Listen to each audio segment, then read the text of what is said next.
జై తెలంగాణ. ఇప్పుడు ఈ జూబ్లీహిల్స్ బై ఎలక్షన్కు ఇంకొక 10 రోజుల సమయం ఉన్నది. అయితే ఇప్పటి వరకు జరుగుతున్నటువంటి ప్రచారం మొత్తం గ్రౌండ్ లెవెల్గా, ఈ నియోజకవర్గ లెవెల్గా, రాష్ట్ర వ్యాప్తంగా సునిశ్చితంగా మనం అబ్జర్వ్ చేసినటువంటి సందర్భం ఎదురైతే ఇప్పుడు మీ మీడియా ముందు మీ ద్వారా ఈ తెలంగాణ సమాజానికి మేము క్లుప్తంగా ఒక మెసేజ్ పాస్ చేయదలుచుకున్నాం.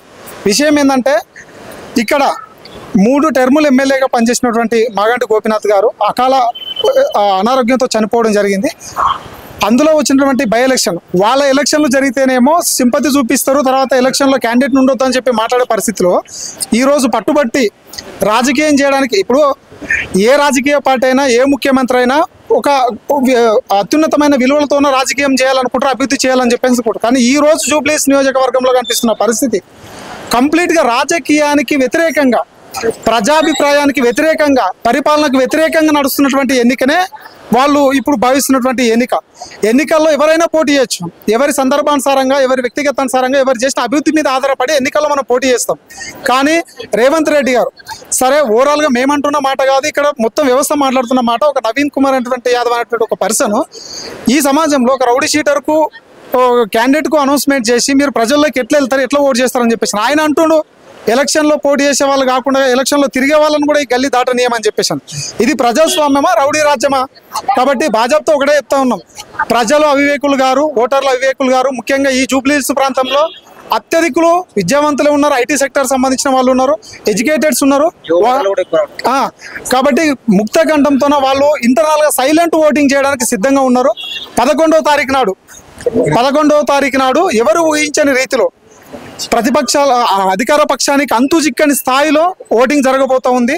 మళ్ళీ సునీతమ్మ గారే బీఆర్ఎస్ పార్టీనే ఈ జూబ్లీహిల్స్ నియోజకవర్గంలో అడ్డాలో ఈ జెండా ఎగరబోతూ ఉన్నది. దానికి ప్రధానమైన కారణం ఎక్కువ ఆలోచించాల్సిన అవసరం ఉంది. ఈ గవర్నమెంట్, కాంగ్రెస్ గవర్నమెంట్ ఏదైతే ఉందో, వాళ్ళు ఇచ్చిన 6 హామీలు ఏవైతే ఉన్నావో, ఫ్రీ బస్సు, తర్వాత మహిళలకు 2500, వృద్ధులకు 4000 పెన్షను, కంప్లీట్ వికలాంగులకు 6000 పెన్షను, తర్వాత ఉచిత సిలిండర్ 500 అని చెప్పారు, తులం బంగారం అని చెప్పారు, నిరుద్యోగులకు 3 లక్షల వృత్తి అని చెప్పారు, మహిళలకు స్కూటీలు అన్నారు. చదువుకున్న ప్రతి విద్యార్థికి 10వ తరగతి నుంచి పీజీ వరకు 10,000 నుంచి 5 లక్షల విద్యా భరోసా కార్డులు ఇస్తామని చెప్పారు. నిరుద్యోగులకు 2 లక్షల ఉద్యోగాలు వచ్చిన 100 రోజుల్లోనని చెప్పారు. దాదాపు 3 ఏళ్ళు గడుస్తూ ఉన్నా కూడా ప్రభుత్వం మొద్దు నిద్రపోతూ ఇప్పుడు ఈ జూబ్లీహిల్స్ నియోజకవర్గ ప్రాంతానికి మాగంటి గోపీనాథ్ గారు ఏం చేసిరా అని చెప్పి రేవంత్ రెడ్డి గారు మాట్లాడుతున్నారు.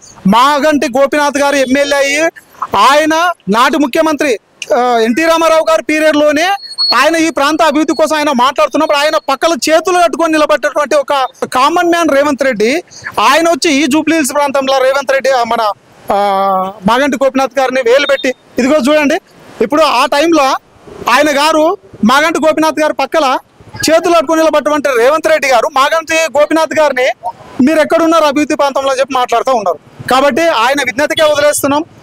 ఎవరెన్ని మాట్లాడినా అభివృద్ధి చేసింది 10 ఏళ్ల కాలంలో టీఆర్ఎస్ పార్టీ.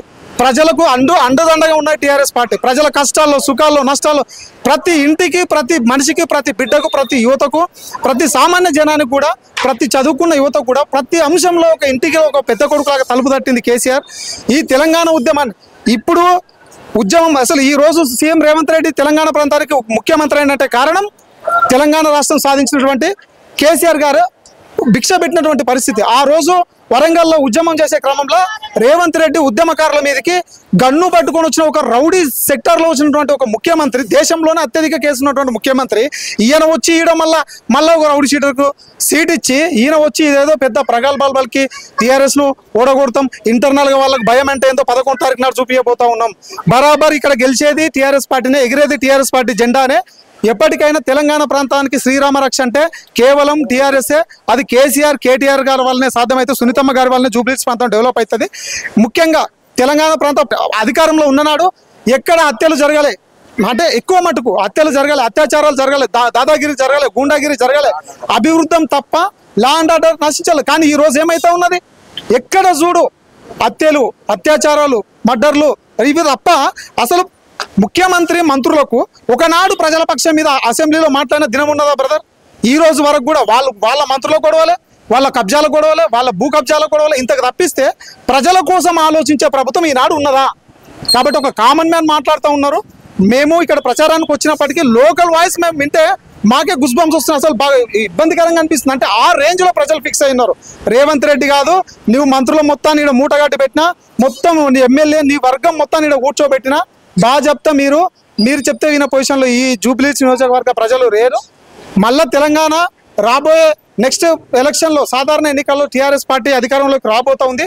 దానికి మొదటి ఎగ్జాంపుల్ ఈ జూబ్లీహిల్స్ ఎన్నిక కాబోతూ ఉన్నది. కాబట్టి దయచేసి అధికారం ఇచ్చినాడు అభివృద్ధి చేయాలి, ప్రజలకు అండగా ఉండాలి.